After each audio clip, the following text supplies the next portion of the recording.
In the Bakken oil fields of western North Dakota, a historic boom has transformed an entire region and created a ripple effect that has already reached Vancouver. Thousands of oil wells produce an average of 1 million barrels of crude per day in North Dakota.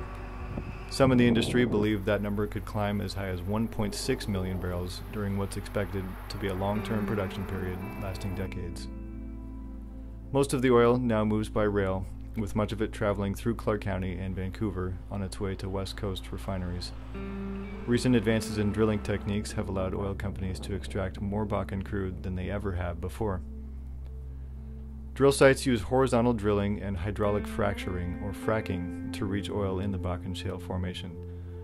Once the drilling is completed, crews install a well on the site that can steadily pump oil out of the ground for 20 years or more. Oil is regularly transported by truck from well sites to train loading terminals that send Bakken crude by rail on its way to Vancouver and elsewhere. Some oil travels by pipeline, and workers have scrambled to build more capacity as the Bakken boom grows.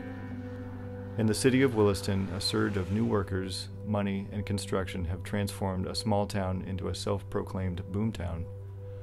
City leaders say they're preparing for a long-term change, not a quick boom and bust. Developers have built rows of new apartment buildings with more on the way.